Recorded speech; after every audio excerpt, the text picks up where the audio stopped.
Hey fans, me Aaron for a comic show. I got a stack of new comics, some great DC stuff this week, a few Marvel stuff, including the prelude to their original Sin, big deal thing, and the Walking Dead finale to All Out War is out. It's a great week. Justice League United, they did put the little like maple leaf in the D, so it's still Justice League Canada-ish. The first issue is going to have a Justice League Canada titled variant, but this is Jeff Lemire, who is Canadian. He wrote Animal Man. Animal Man is on the team, and he wrote a lot of stuff that I've loved, including Essex County and Sweet Tooth, and he's really good at interpersonal stuff. So on a team book, I'm really hoping he will shine with that. I liked his Animal Man. I liked the inner family play with his son, daughter, his wife, all that stuff, his mother-in-law. But this book is cool, and kind of these two books, this and Flash, are both post Forever Evil. And yes, we have not read the end of Forever Evil. The last issue is late.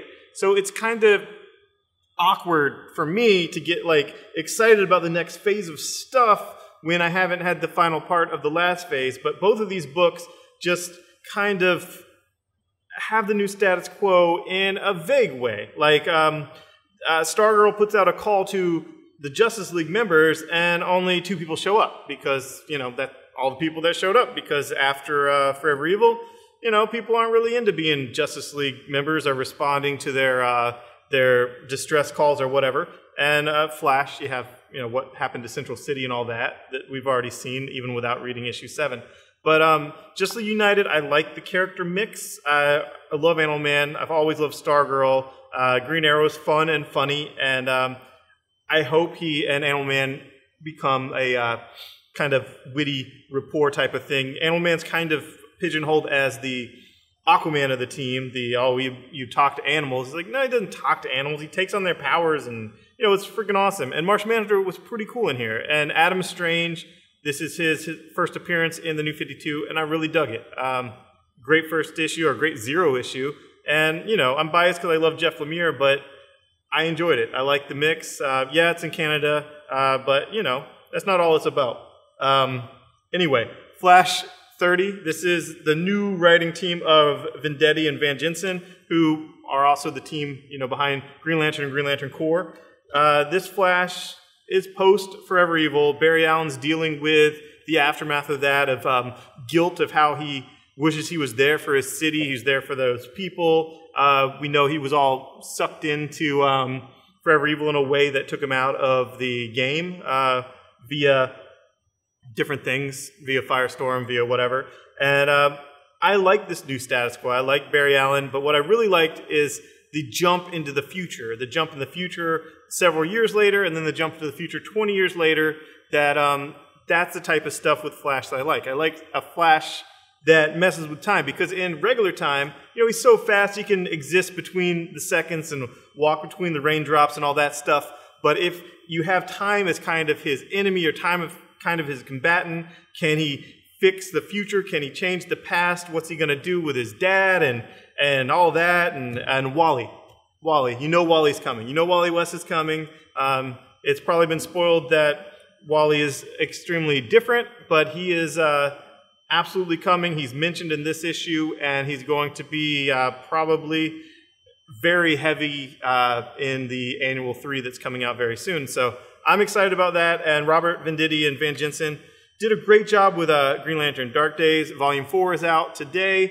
They picked up where Jeff Johns left off with the end, and continued that after the Guardians, after all that stuff, and it's gotten critical acclaim.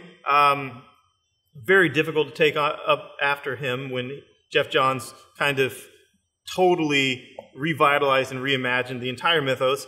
But I've been enjoying it, and I like how they collected this. They collected 21 through 26 of Green Lantern, and also the Relic issue, and they put the Relic one-shot, that was the villain's one-shot, exactly where it should go in the story, and also the annual. So you have a cohesive story, and I liked it. I like the art. I like Hal Jordan, and if you're upset with how Hal Jordan is characterized in this, just wait. You know, Hal makes mistakes. Anyone brash, arrogant, and put out of their element as a leader as opposed to a maverick is going to make a lot of bad decisions to start with. And I really enjoyed that, because Guy Gardner forever. Okay, Secret Orders #1. This is a new New 52 ongoing that's going to be different characters every issue with different creative teams. They played it safe for the first issue. Great choices. They have Greg Pak on Superman with his origin. They have Kyle Higgins on Dick Grayson, Robin Nightwing on his origin, and Tony Bedard on Supergirl, who's on Supergirl now. And it was all good. It was all cool. I like the different nuances that are slightly different in the New 52, but are still awesome and still true to the core of those characters. I would like Secret Origins to start getting into, like, maybe the third character be someone more obscure, someone that hasn't been introduced into the New 52 yet, so they can introduce them to that and then let them play in the playground. And I would also like to see them give different indie writers a chance to take a shot at some characters. But these were great choices of characters, great choices of writers for those characters to launch the book, and it was a very enjoyable book. So Secret Origins is back, and it was pretty awesome. Batman Eternal 3, this book, I just love it. I just love what Scott Snyder's doing there with his friends and the Batman universe, the changes of the status quo they did with Commissioner Gordon. All that comes to fruition here with a Commissioner. And from the very first page, we have Stephanie Brown. We have Stephanie Brown, whom we all know as the Spoiler and then later Batgirl in the old 52. But Stephanie Brown is here on the first page of the third issue. She was teased in Batman 28, which was the Eternal kind of jumpstart, first look type of thing. She's here on the second page. You see her father, Clue Master. Her father's still Clue Master. That is awesome. Having a villain for a father makes it, Spoiler and the Clue Master. You spoil the clues. It's all good. And I'm just telling you the first 2 pages of it. I really enjoyed her reintroduction to the New 52. I like what Scott Snyder is doing. It was, I'm loving Batman Eternal, so give it a shot if you are a Batman fan and you're like, oh, some of the elements of the old 52 that I'm missing, that I want back, like Stephanie Brown, they're here. Scott Snyder is doing great work on Batman. He's doing an epic run that will be legendary, will be a classic. His run is just so good with him and Capullo that whether you like the New 52 or the concept of New 52 are different nuances, like, well, I don't like what they did with Batgirl, and I don't like what they did with Tim Drake. That's not relevant to me, to Scott Snyder's run with Capullo. That is amazing. That could have happened even in the old 52. It would just be really good books. So Batman Eternal is giving Snyder and his friends, him as head writer, a weekly playground to really make the Batman universe what we want as Batman fans. So I'm enjoying it. Red Lanterns, you guys know how much I love this. This is the first part of a 3-part Judgment Day story. You have Day of Judgment, Judgment Day, all that stuff. This is Judgment Day. The second part is Supergirl, who's still a Red Lantern here, even though in Justice League United after Forever Evil or whatnot, she's Supergirl again. But anyway, that'll be issue 2, and then issue 3. Part 3 will be back in Red Lanterns, and I'm really digging Guy Gardner. Deck stars in it. I like him. It was fun. Why am I mentioning LARFLEEZE? Don't get it if you don't like Nort. If you're a huge Nort fan, if you want a space dog, if you wish Barf from Spaceballs got a Green Lantern ring, get this issue, because it's fun. I love Nort. I had an ongoing discussion and our argument with Jeff Johns about including Nort in the before New 52, but the new Green Lantern mythos, which he finally threw me a bone and put him in Green Lantern 20. And now Nort's co-creator, Keith Giffen, used him in here very well. I really enjoyed it. So give that a shot. The greatest Green Lantern of all, Nort. He's in there. Yeah, Nort. It's a silent G, like Nat. So don't say G Nort or G Nort. It's Nort. And Batman Superman 9, First Contact Part 3 is finally here. Jay Lee, I guess, was slow on getting his art done. Part 4 has been here for, a month. So get Part 3 and then grab Part 4 for World's Finest. So the moral of the story is don't tie in a crossover with Jay Lee. But artwork's great, and I am getting excited for the Earth 2 type of crossover. Lots of DC stuff I'm interested in this week. That's weird, Usually it's all Marvel and creator-owned, especially Image. But DC had a great week.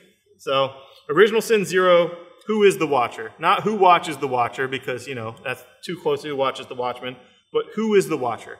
Who shot the Watcher? Who blah, blah, blah, all that stuff. You've seen some of the teasers for Original Sin. This is Mark Waid. It's going to be Jason Aaron for the actual run. Issue 0 is Mark Waid, and Jim Chung's on it for art. And, whenever they put Jim Chung on something, it's important because he's kind of their go-to guy for setting up big deal stuff. And yes, it's heavy with Nova, but Nova is kind of the type of character, being new, that it's kind of like a foil to get some exposition out, to get some expository dialogue, to get the watcher to tell him things that the reader needs to know. So I enjoyed it. I've read issue 1 of Original Sin, and I'm ready for this. It's cool. You know, Jason Aaron is my man. Mark Waid's cool. I like him a lot, and give it a shot. Original Sin's going to be a big deal for Marvel. It's their big deal crossover. You're going to have little watcher eyeballs, and you know, if you're a Marvel fan, that's what there is. It's Original Sin, and give it a shot with this Zero issue. ELEKTRA #1. Have you guys seen this cover? I mean, you can't see it here, but look at it closely. It's seriously made up of ninja blood, ninja weapons, and dead ninjas. That's what makes ELEKTRA here on this cover. It's Mike Del Mundo art. He did the art and the interior, and it's very few gutters. You know, the panels, there's very few, very small gutters, and then other pages are just entirely organic with just full bleed art, like a lot like Swamp Thing. I dug this issue. It's Hayden Blackman, who did a lot of Star Wars stuff for Dark Horse. But Warrior Ninja Assassin, it's ELEKTRA. She's done being all these other things that aren't being a Warrior Ninja Assassin, like being a lover to Murdoch, being a victim to Bullseye, being a slave to Kingpin. Now she's just being what the readers want, an assassin. So if you want that, you want great art, and you want a highly violent story, that's that. She's not a hero. She's an assassin, and it's go time. So give it a shot if you like ELEKTRA and you're liking what I'm saying. You want to see her as an assassin, that's what you're going to get here. Guardians of the Galaxy 14, double-size anniversary issue. I assume it's some type of huge anniversary year for them. I didn't look it up. Doesn't say it anywhere on the cover. Issue 14 is not really an anniversary type of numbering, but it's exercised, and all the stories in here were great. Bendis did the first story, and it's what's happening now with the Guardians, of them being picked apart. And Venom's already on the team here, so the story of Venom joining the team is in the Free Comic Book Day issue that stores cannot give away free until Free Comic Book Day on May 3rd. So just roll with it. He's on the team in this issue. You'll find out how in that free book. It'll be free. Think of it as a flashback when it comes out, and you'll be fine. The second story in here is by Lanning, who, you know, Abnett and Lanning did this Guardian team, and then they had a falling out recently, so they're no longer co-writers together. But Lanning did an awesome Groot origin, which I really liked, with great art. And then Abnett did a story that is those Guardians. You know, the Guardians of the Galaxy from before their run, that was from the future, that had been around forever and had a great run with Valentino when it was reinvigorated in the 90s. It was a short story, but it was pretty cool. And I enjoyed it. So maybe something with that's in the future for this Guardians of the Galaxy. But, you know, maybe it is, maybe it isn't. But it was a fun 3 stories, especially that Groot was a treat. So it was awesome. So enjoy that book. Iron Patriot, Les Cott, whom I love, is doing a bang-up job on this. This is just issue 2, and they go after his family. It's action, political intrigue, kind of House of Cards with powers, and I'm really enjoying it. Daredevil 2 is out. This is Wade. He took the Daredevil and put him in California, so that's kind of cool. You know, blind people get acclimated to their house and their city and where everything is, and now he's somewhere else in an entirely different city. But what I liked about this issue, what's really fun, is the Shroud. The Shroud is another hero, anti-hero, villain, whatever he needs to be at any time. But he's a blind character too that is super powered. So it was neat to see them fight, team up, fight, all that stuff. That was fun. I liked it. Moving on to Image, creator-owned stuff. I mentioned Les Cott. Zero #7 came out. If you're not into Zero, seriously, pick up that volume 1 for $10. You'll get 5 issues for $10, and you'll probably enjoy it. Different artists every issue, different story, single issue story in a different time period of the character, and you can put it all together. It's fun. It's awesome. I think what would be really cool is having all the single issues when it's done, and then reordering it in order of, you know, the time period, the chronological order, and then reading it that way. That would be kind of interesting. It'd be a completely different read. So that's what I'm going to do once the run's over. I'm excited. Thanks, Scott. You know, you're the gift that keeps on giving. And then finally, Walking Dead 126, the finale, issue 12 of 12 of All Out War. And seriously, I can't spoil this with a sentence. Kirkman did something here where if you read the last issue, which I'm not going to spoil because I know a lot of people read it in collections, the last issue, basically saying what happens in the last page of the last issue could be a spoiler. Sure, this issue, so much happens, and there's so much nuance to everything that happens, and so much possibilities coming out of everything that happened that I can't just say, this happened, oh, it's spoiled, it's ruined. Even if I said any one thing that happened, it's the whole tapestry that is what's going on from now. And kudos to Charlie Adlard for getting out these books bi-weekly with such amazing dense art. And, you know, it didn't get any worse. The backgrounds didn't get more, you know, vague. Everything's perfect. I can't wait to, maybe they should do this like every other year, make it bi-weekly. But it's a great ending to this run, and I hope you enjoy it. So, Walking Dead, yeah, read the comic. Thanks, guys. Bye-bye.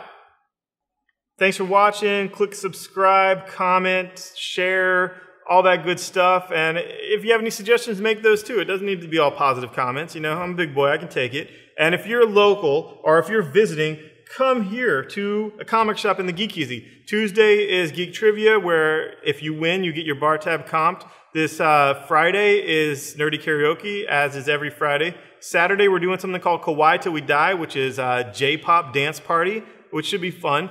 Sunday is Game of Thrones, so get on it. Let's have some fun. Thanks, guys. Bye-bye.